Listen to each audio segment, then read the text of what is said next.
Hello दोस्तों, Sharda channel में आपका स्वागत है। मैं आज आपको विष्णु पुराण में तीसरा अध्याय ब्रह्मादि की आयु और काल का स्वरूप बता रही हूँ। सो ध्यान से सुनिए और भगवान की कृपा पाइए। हे भगवान, जो ब्रह्मा निर्गुण, अप्रेम, शुद्ध और निर्मात्मा, इसका साधे सर्गादि का कर्ता होना कैसे सिद्ध हो सकता है। श्री पाराशर जी बोले, हे तपस्वियों में श्रेष्ठ मैत्रेय समस्त भाव पदार्थों की शक्तियाँ आचित्य ज्ञान की विषय होती है, उनमें कोई युक्ति काम नहीं देती। अतः अग्नि की शक्ति उष्णता के समान ब्रह्मा की भी सर्गादि रचना रूप शक्तियाँ स्वाभाविक है। अब जिस प्रकार नारायण नामक लोक पितामह भगवान ब्रह्मा जी सृष्टि की रचना में प्रवृत्त होते हैं, सुनो हे विद्वान, वे सदा उपचार से ही उत्पन्न हुए कहलाते हैं। उनके अपने परिणाम से उनकी आयु 100 वर्ष की कही जाती है। उस 100 वर्ष का नाम पर है, उसका आधा पदार्थ कहलाता है। हे अनाथ, मैंने जो तुमसे विष्णु भगवान का काल स्वरूप कहा था, उसी के द्वारा उस ब्रह्मा की तथा और भी जो पृथ्वी पर्वत समुद्र आदि चराचर जीव है, उनकी आयु का प्रणाम किया जाता है। हे मुनि श्रेष्ठ, 15 निवेश को काष्ठा कहते हैं। 30 काष्ठा की एक कला तथा 30 कला का एक मुहूर्त होता है। 30 मुहूर्त का मनुष्य का एक दिन रात कहा जाता है, और उतने ही दिन रात का 2 पक्ष युक्त एक मास होता है। 6 महीनों का एक अनय और दक्षिणायन तथा उत्तरायण 2 अनन्य मिलकर 1 वर्ष होता है। दक्षिणायन देवताओं की रात्रि है और उत्तरायण दिन। देवताओं के 12,000 वर्षों के सतयुग, त्रेता, द्वापर और कलयुग नामक 4 युग होते हैं। उनका अलग अलग परिणाम मैं तुम्हें सुनाता हूँ। पुरातत्व के जानने वाले सतयुग आदि का परिमास क्रमांक 4 दिन, 2 और 1000 दिव्य वर्ष कहलाते हैं बतलाते हैं। प्रत्येक युग के पूर्व उतने ही 100 वर्ष की संध्या बताई जाती है, और युग के पीछे उतने ही परिणाम वाले संध्यान्यांश होते हैं। अर्थात सतयुग आदि के पूर्व क्रमांक 4, 3, 2 और 100 दिव्य वर्ष की संध्याएं और इतने ही वर्ष के संध्यायास होते हैं। हे मुनिश्रेष्ठ, इन संध्या और संध्यायासों का बीच जितना काल होता है, उसे ही सतयुग आदि नाम वाले युग जानना चाहिए। हे मुनि, सतयुग, त्रेता, द्वापर और कलिये मिलकर चतुर्युग कहलाते हैं। ऐसे 1000 चतुर्युग का ब्रह्मा का एक दिन होता है। ऐसे 1000 चतुर्युग का ब्रह्मा का एक युग होता है। हे ब्रह्मांड, ब्रह्मा के एक दिन में 14 मनु होते हैं। उनका कालकृत परिणाम सुनो। सप्तऋषि देवगण, इंद्र, मनु और मनु के पुत्र राजा लोग पूर्व कल्पानुसार एक ही काल में रचे जाते हैं, और एक ही काल में उनका संहार किया जाता है।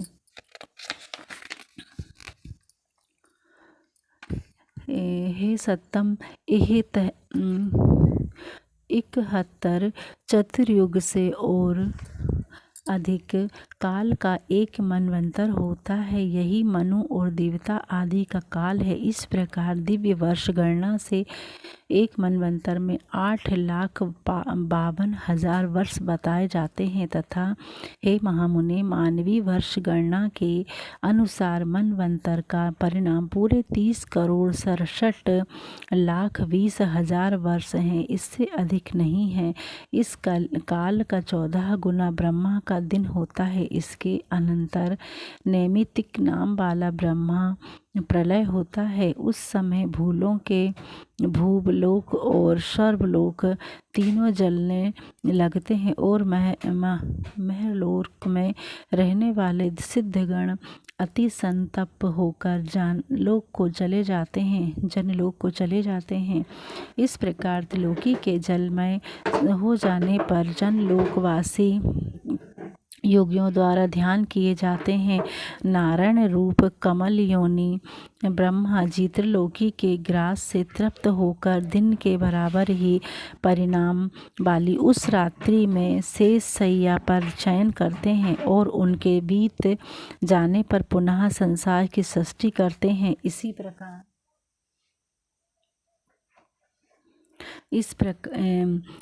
उत्पत्ति ब्रह्मा इस प्रकार पक्ष मास आदि गणना से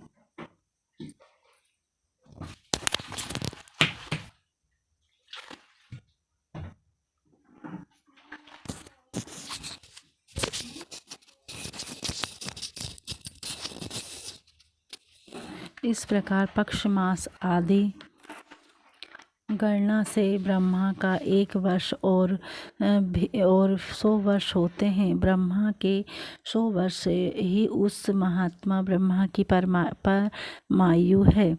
अनहद उन ब्रह्मा जी का एक परार्ध बीत चुका है। उसके अंत में पाद नाम की विख्यात महाकल्प हुआ था। हे द्विज, इस समय वर्तमान उनके दूसरे परार्ध का यह 12 नामक पहला कल्प कहा गया है। श्री विष्णु पुराणे प्रथम तृतीय अध्याय समाप्तः। चौथा अध्याय शुरू है। ब्रह्मा जी की उत्पत्ति, 12 भगवान द्वारा पृथ्वी का उद्धार और ब्रह्मा जी लोक रचना। श्री मैत्रेय बोले, हे महामुने, कल्प के आदि में नारायण भगवान ब्रह्मा जी ने जिस प्रकार समस्त भूतों की रचना की वह आप वर्णन कीजिए। श्री पाराशर जी बोले, प्रजापतियों के स्वामी नारायण स्वरूप भगवान ब्रह्मा जी ने जिस प्रकार प्रजा की सृष्टि की थी वह मुझसे सुनो। पिछले कल्प का अंत होने पर रात्रि में सोकर उठने पर सत्व गुण के उद्रेक से युक्त भगवान ब्रह्मा जी ने संपूर्ण लोकों को शून्यमय देखा है। भगवान नारायण पर है अचिंत्य है। ब्रह्मा शिव आदि ईश्वरों के भी ईश्वर हैं। ब्रह्मा स्वरूप है, अनादि हैं और सबकी उत्पत्ति के स्थान है। मनु आदि इस प्रकार उन ब्रह्म स्वरूप श्री नारायण देव के विषय में जो इस जगत की उत्पत्ति और लय के स्थान है, यह श्लोक कहते हैं। नर अर्थात पुरुष भगवान पुरुषोत्तम से उत्पन्न होने के कारण जल को नार कहते हैं।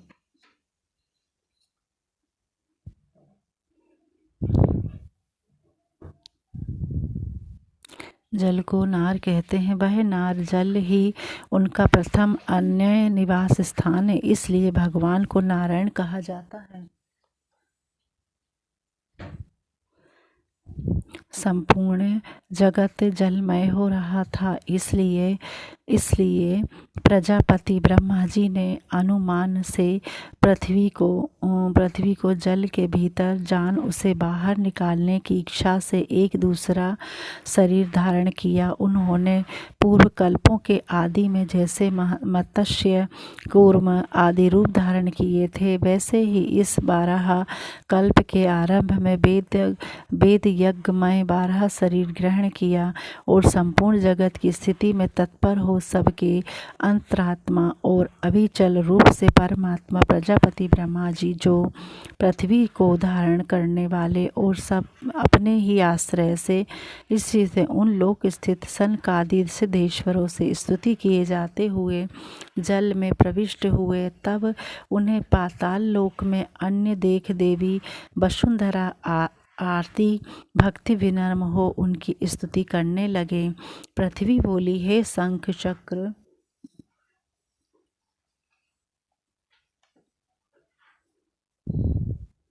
पृथ्वी बोली, हे शंख चक्र गदा पद धारण करने वाले कमल नयन भगवान, आपको नमस्कार है। आज आप इस पाताल तल से मेरा उद्धार कीजिए।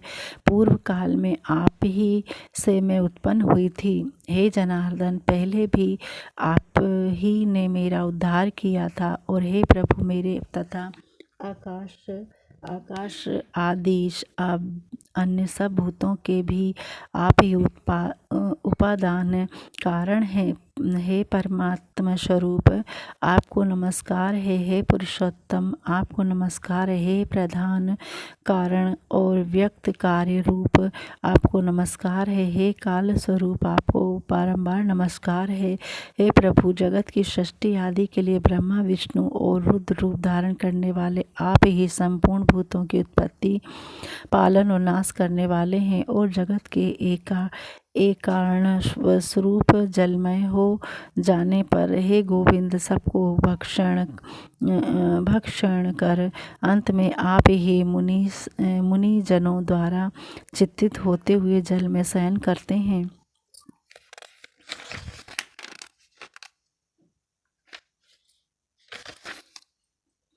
जल में शयन करते हैं। हे प्रभु आपको जो परातत्व उसे तो कोई भी नहीं जानता, अतः आपका जो रूप अवतारों में प्रकट होता है उसी की देवगण पूजा करते हैं। आप पर ब्रह्मा की ही आराधना करके मोक्ष जन मुक्त होते हैं। भला वसुदेव की आराधना किए बिना कौन मोक्ष प्राप्त कर सकता है।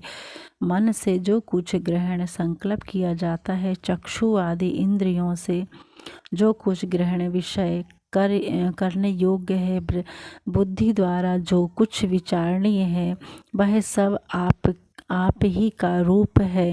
हे प्रभु मैं आप ही का रूप हूँ, आप ही के आश्रित हूँ और आप ही के द्वारा रची गई हूँ तथा आप ही की शरण में हूँ, इसलिए लोग मुझे माधवी भी कहते हैं। हे संपूर्ण ज्ञानमय, हे स्थूलमय, हे अव्यय आपकी जय हो। हे अनंत, हे अव्यक्त, हे व्यक्तमय प्रभु आपकी जय हो। हे परापर स्वरूप है विश्वात्मन, हे यज्ञपते, हे अनध आपकी जय हो। हे प्रभु आप ही यज्ञ हैं, आप ही वशिष्ठकार हैं, आप ही ओमकार हैं और आप ही आह्वनी आदि अग्नियाँ हैं। हे हरे आप ही वेदांक और यज्ञ पुरुष हैं तथा सूर्य आदि ग्रह तारे नक्षत्र और संपूर्ण जगत भी आप ही हैं। हे पुरुषोत्तम, हे परमेश्वर मूर्त अमूर्त दृश्य अदृश्य तथा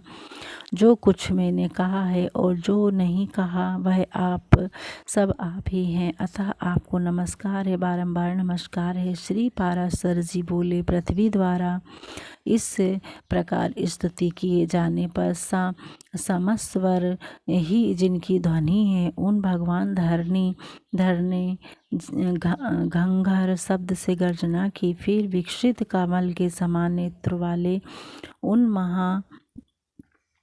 उन महावाराह ने अपनी दाढ़ों से पृथ्वी को उठा लिया और वे कमल दल के समान श्याम और नीलाचल के सदृश विशाल काय भगवान रसातल से बाहर निकलते समय उनके मुख के श्वास से उछलते हुए जल ने जनलोक में रहने वाले महातेजस्वी और निष्पाप सनंदनादि मुनीश्वरों को भिगो दिया। जल बड़ा शब्द करता हुआ उनके खुरों से विदीर्ण हुए रसातल में नीचे की ओर जाने लगा और जनलोक में रहने वाले सिद्धगण उनके श्वास वायु से विकसित होकर इधर उधर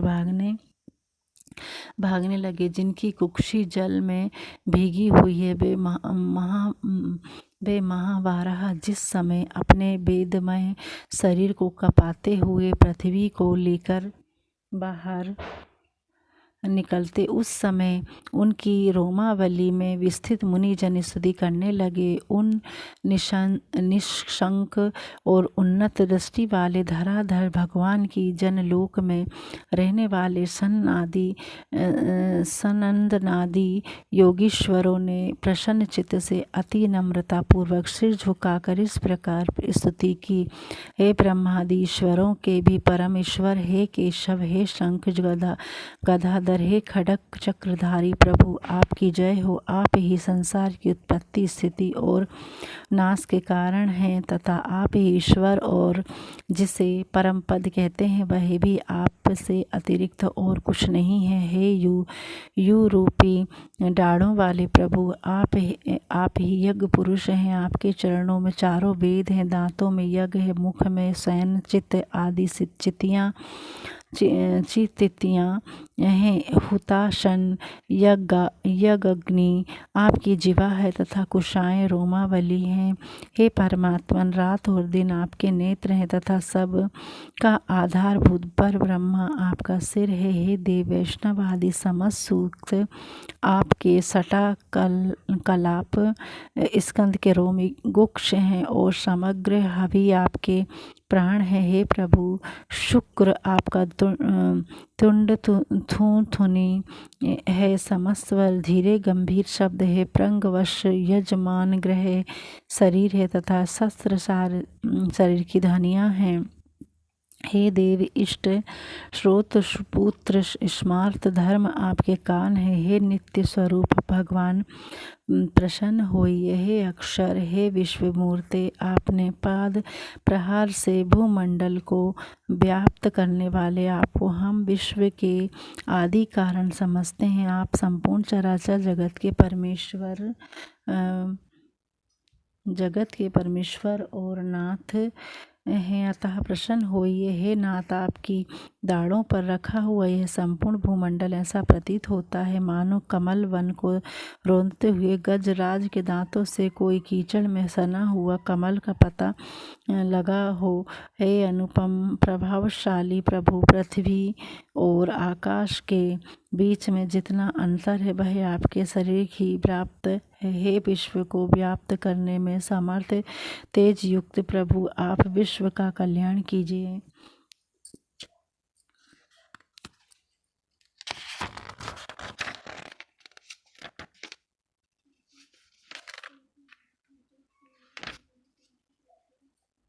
विश्व का कल्याण कीजिए। हे जगत पेते परमार्थ सत्य वस्तु एकमात्र आप ही हैं, आपके अतिरिक्त और कोई भी नहीं है। यह आपकी ही महिमा माया है जिससे यह संपूर्ण चराचर जगत व्याप्त है।